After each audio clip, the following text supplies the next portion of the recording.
Hi, welcome to today's live stream. And today I'm going to be talking about dealing with loneliness. Now, off and on, you may see me look away from the camera. And the reason why is because I have my notes here. So every so often I do have to look at my notes just to make sure that I am staying on track and talking about and make sure that I discuss everything that I want to talk about today. Today's topic is very dear to me, and it is because I went through a stage of being lonely off and on throughout my marriage. And the reason why so many wives in ministry go through the stage of feeling isolated are even feeling lonely. And it is because of, for number one, it's hard to find true friendships. And the reason why it's hard to find true friendships is because you have some people that act like they want to be your friend and they have their own motive behind wanting to be your friend, and it's not a genuine thing. So for me, I would say it have taken me a while just to let down the wall and just open up my heart to friendship of some of the experience that I have been through concerning friendships. And another reason why that a lot of wives in ministry feel isolated is because too, um, if you're married to a pastor, a lot of times a pastor, they are so caught up in the ministry until when they do come home, they're they're exhausted just from the different things that they had to face for that particular day. And once they come home, they just want to relax. Um, and as a wife, I know that how that feels because you feel like, okay, my husband have time for everyone else, but for me. So that's another issue of loneliness. And the third issue of loneliness has to do with, let's see, when you are married, no matter who you're married to, and that's saved or unsaved, you're going to go through some problems in your marriage. And when you're married to a pastor, it can be very difficult for the pastor's wife. And the reason why is because you feel like that you don't have anyone to talk to. And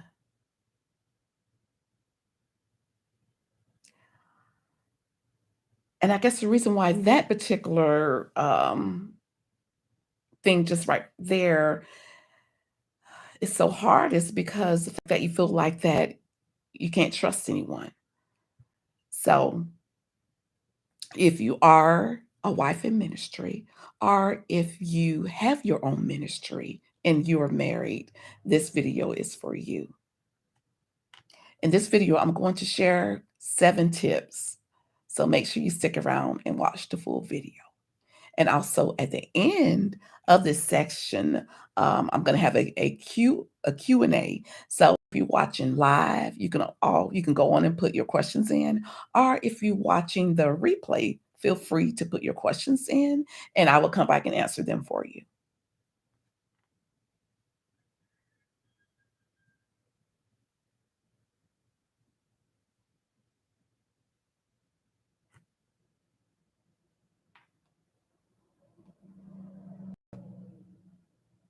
Okay. So for the first couple of years of my marriage, I felt lonely, and I can remember just wishing that I had a normal marriage. And a lot of wives don't understand unless you're married to someone in ministry is the loneliness comes from as I mentioned just before, the loneliness does come from the fact that your husband is going to be busy a lot. And a lot of times pastors They don't understand how to balance their time. So they get really caught up with the church and trying to make it grow. And they don't focus on their personal relationship at home. So, that can be a huge issue. And thank goodness I did have children. So my children's kept me preoccupied, but old enough to start going to grade school, that's when I started by feeling lonely again because I had all this extra time on my hand. And at that time, I wasn't working.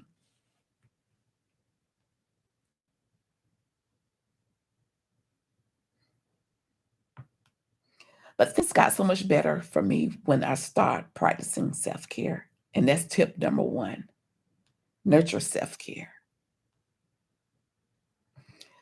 Self care taught me how to focus on myself.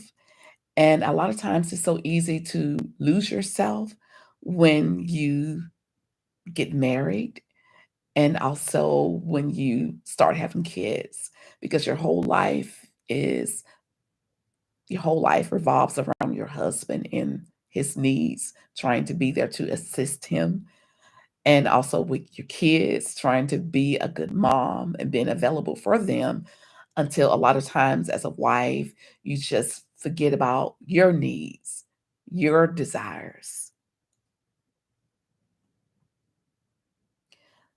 So one of the first thing I started doing is exercising, and exercising helped me in many ways. Number one, it helped me with stress.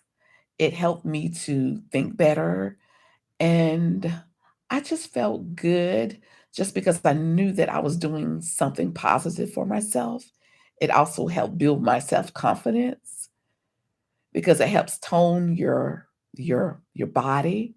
So, and exercising, that's something that I still do to this day. I try to make sure that I go on long walks at least 4 days out of the week.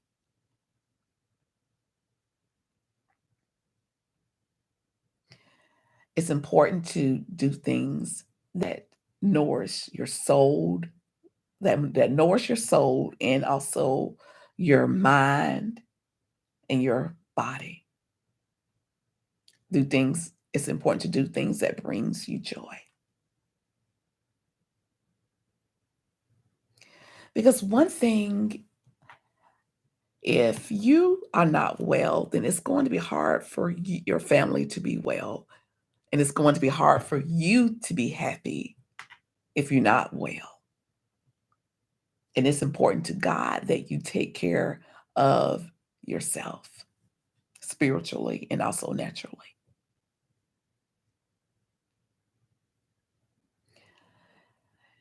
Not long after I stopped practicing self care, I got into self development.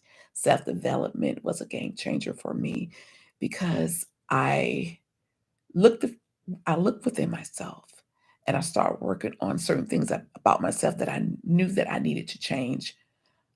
And the first thing I started working on was my low self esteem.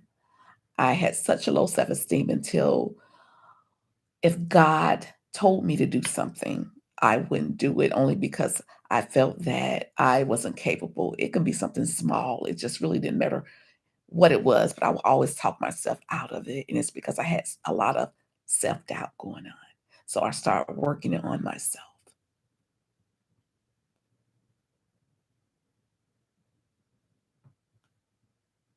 Tip number two: build connections.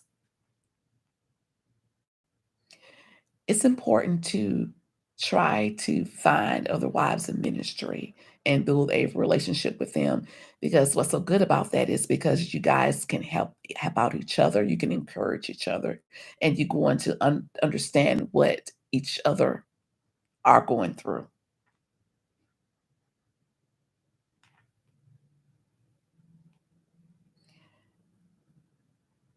And another thing that you can do is like join another woman's Bible study, local Bible study. And I want to say this too. And if you have a hard time just finding people that you can connect with, you can always find groups on online, Facebook. Facebook had have a couple good groups on there, and one of them is Wife in the Fishbowl. What I really liked about that group is because from the fact that um, I felt safe, and there's so many other women that actually went through or that was going through the same thing that I was going through.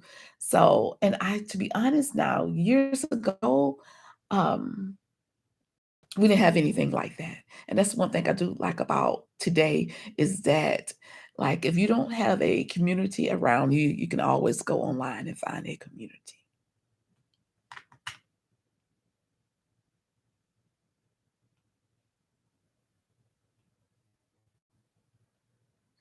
And I do want to encourage you to build relationships and try to find friendships outside of your church. And the reason why I say that is because from my experience, I've had some friends in church, but the problem I had is once that particular person decided to go to another church, they would always cut themselves off from me. And it wasn't because of me doing anything. It was more like because they didn't go to my church anymore, they just moved on. So from that experience, I just learned to find friends outside of your church.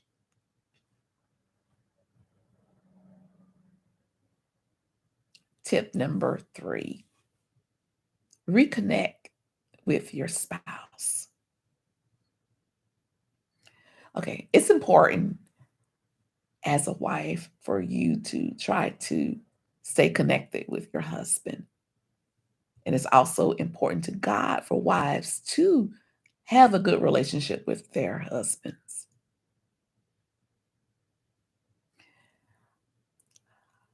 With your husband, it's okay to try to talk to him and to let him know how the way that you really feel. You can let him know that, hey, I feel alone.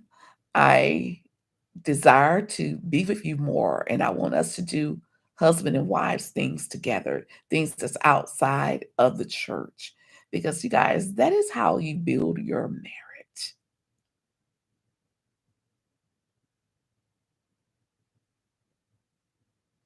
And so it's nothing wrong with you being honest with your spouse.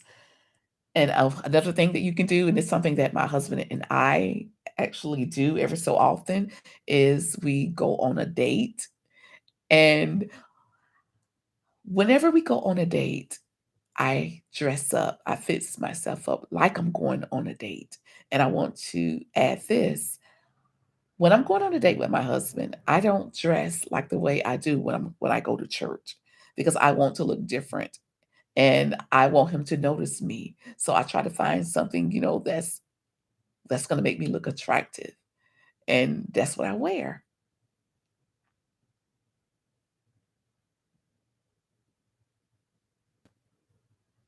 Now, back in the day, uh, I did used to like dress like the way I would when I was going to church.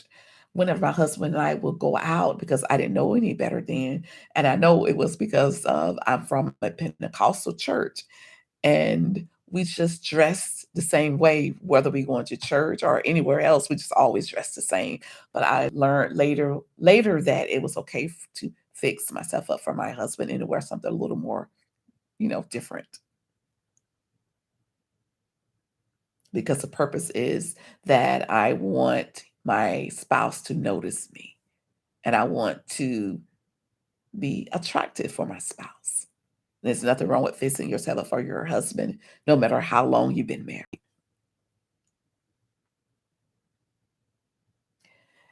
So, when you get ready to go out on a date with your spouse, on your drive, play music, love songs, it don't have to be church music, because the thing about it is, it's okay to listen to, other kind of music when you're spending time with your spouse because that actually helps create the atmosphere.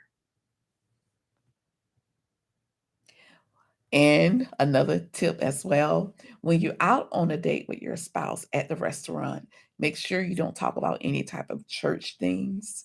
Don't talk about your job, your kids, your bills. Just try to make it fun.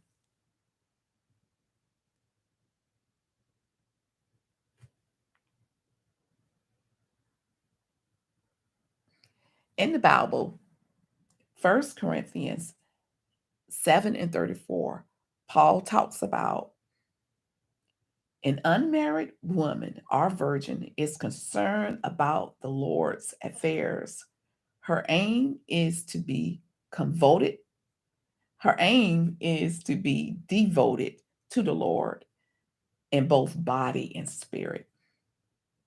But a married woman is concerned with affairs of this world, how she can please her husband. So you guys, okay, Paul is teaching that when you are single, your concerns is going to be about pleasing God and God only. But when you become married, you should focus on pleasing your spouse.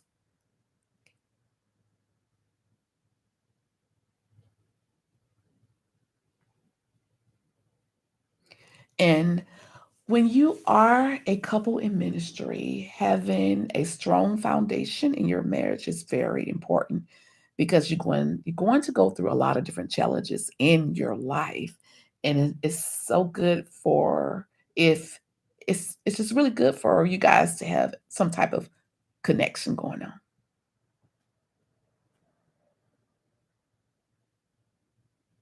Tip number 4: rediscover yourself.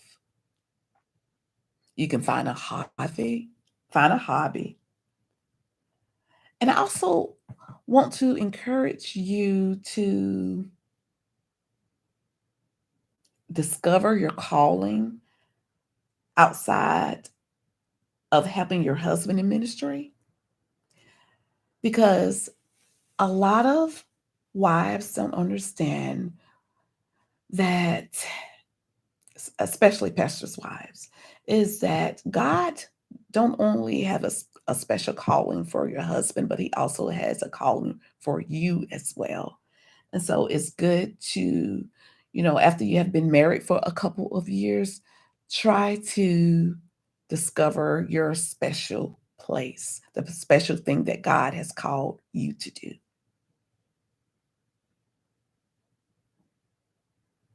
I rediscovered myself a couple of years ago.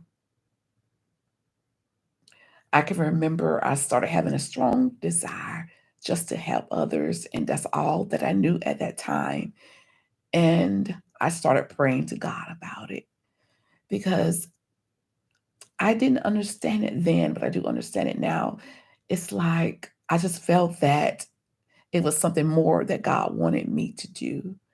So I prayed to God about it. I read my Bible constantly.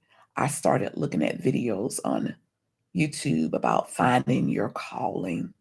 And it wasn't long after that that God spoke to me and he told me to start a YouTube channel. And at first, I didn't want to do it because I'm very shy and I am an introvert.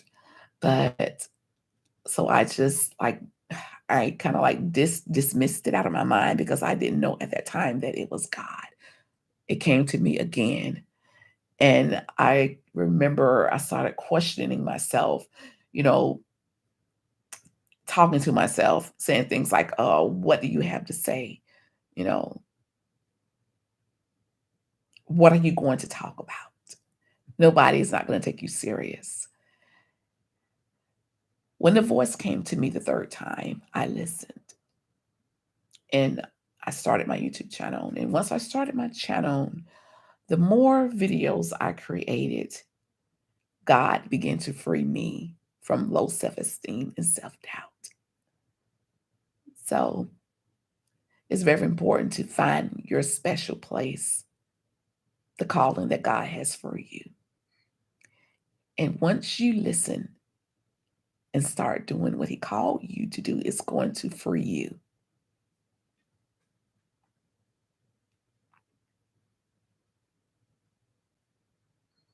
Tip number 5, practice gratitude.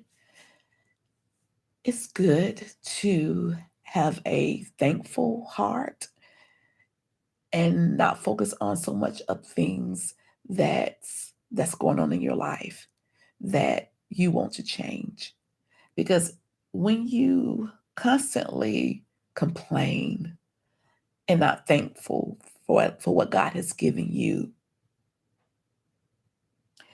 it hinders you, and it also hinders God for even using you. For example, with myself, I had to embrace my husband being a pastor. I had to embrace my role as a first lady. And I started being thankful about the women at my church, thankful about the ministry that God has blessed us with. And I even also repented to God about complaining, not being thankful. And I remember praying to God and I asked Him to help me not to resent the ministry, but look at it as a blessing. And once I start thinking like that, it also helped me with the loneliness that I felt.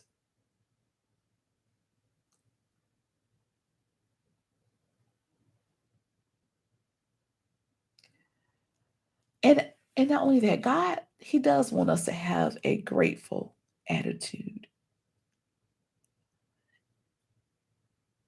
So every day when you wake up, always think of something to be thankful for. Tip number 6, draw strength from your faith. When you are weak, that's when God is strong within you. In the Bible, it talks about that His grace is sufficient for you.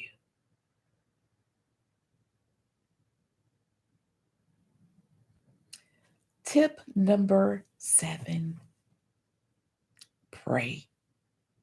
And I would say prayer is the most important thing. For one thing I learned over my life is that anytime I was facing anything in my life, if I was going through something in my marriage,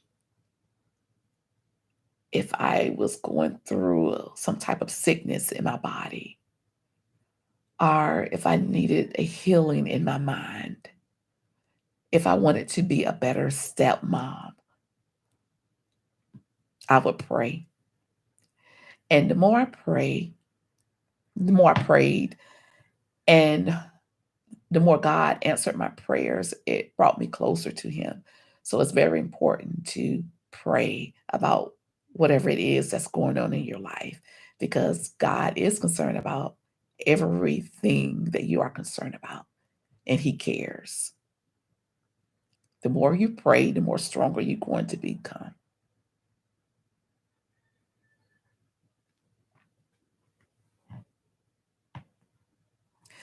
Thank you for joining me. And if you're watching the replay, thank you. And again, if you have any questions that you would like to ask me, feel free to ask me in the comment section, and I will come back and answer your questions. I also do consultations, and I'm also working on my ebook. So make sure you stay tuned, and I will let you know when it's actually completed.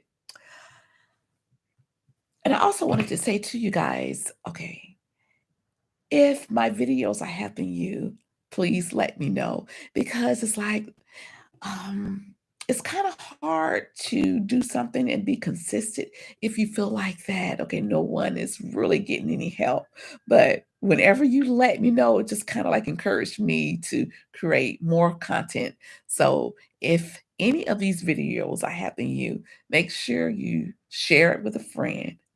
And if you haven't subscribed to my YouTube channel, subscribe to my YouTube channel. And thank you again for joining me. May God bless you. Bye.